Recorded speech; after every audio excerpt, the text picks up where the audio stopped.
इस पार्ट में हम लोग लॉ ऑफ कूलाम या कूलाम का नियम पढ़ेंगे। यह परीक्षा के दृष्टि से IMP मतलब इम्पोर्टेंट है। चलिए इसे भी देखते हैं। किन्हीं दो बिंदु आवेशों के बीच लगने वाले आकर्षण या प्रतिकर्षण बल दोनों आवेशों के मात्राओं के गुणनफल के समानुपाती होता है तथा उनके बीच के दूरी के वर्ग के व्युत्क्रमानुपाती होता है। अर्थात हम देख लेते हैं क्या कहा है। दो बिंदुवत आवेश हैं, दो बिंदुवत आवेश ले लेते हैं।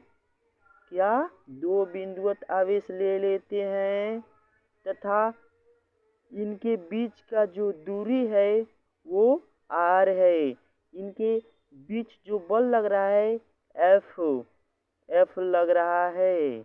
आकर्षण भी हो सकता है, प्रतिकर्षण भी हो सकता है। इसके लिए हम इसे मान लेते हैं Q1 और इसे मान लेते हैं Q2। ऊपर पढ़े क्या लिखा है। इन्हीं दो बिंदुवत आवेशों के बीच लगने वाला आकर्षण या प्रतिकर्षण बल दोनों आवेशों के मात्राओं के गुणनफल के समानुपाती होता है। तो बल को किससे प्रदर्शित करते हैं? आप सभी को पता होगा, F से। F समानुपाती और इनकी मात्राओं क्या है? Q1 है Q2। इनके गुणनफल के समानुपाती Q1 इंटू Q2। इसको मान लेते हैं समीकरण फर्स्ट तथा इसमें पढ़ते हैं, इसके आगे पढ़ते हैं गुणनफल के समानुपाती होता है तथा उनके बीच के दूरी के वर्ग के व्युत्क्रमानुपाती होता है। अर्थात बीच की दूरी क्या है? बीच की दूरी क्या है? r है। तो F व्युत्क्रमानुपाती 1/r स्क्वायर। इसको मान लेते हैं समीकरण 2।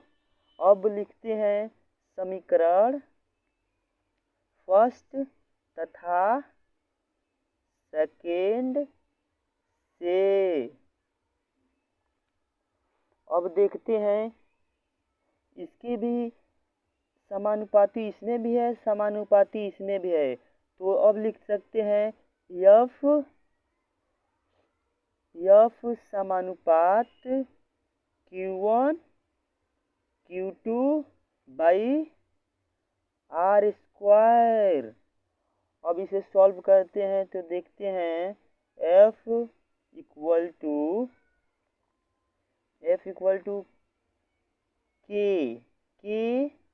Q1 Q2 by r square, जहाँ K क्या है? K एक नियतांक है, नियतांक है। क्या होता है? नियतांक का मान हर जगह अलग अलग होता है। नियतांक K इक्वल टू 1/4 पाई, इसे कहते हैं एप्सिलॉन नॉट, और 1/4 पाई एप्सिलॉन नॉट का मान होता है 9 इंटू 10⁹ होता है। अब इस फार्मूले को लिख सकते हैं F इक्वल टू K था तो K की जगह पर मान क्या बढ़ेंगे? 9 इंटू 10⁹। तो 9 into 10⁹ into Q1 Q2 by r square. अब यही जो होता है परीक्षा में, इसी को प्रूफ करना होता है। आपको अगर जो वीडियो अच्छा लगा है तो वीडियो को लाइक और मेरे चैनल को सब्सक्राइब करें। अगले चैप्टर में हम इसी चैप्टर के बात करें तो अगला वीडियो आएगा, उसमें अध्याय अध्याय 1 का आंकिक प्रश्न हल करेंगे। हम सभी आंकिक प्रश्न हल करेंगे हम लोग। ठीक है, तो धन्यवाद वीडियो देखने के लिए, और हमारे चैनल को सब्सक्राइब करना ना भूलें। धन्यवाद।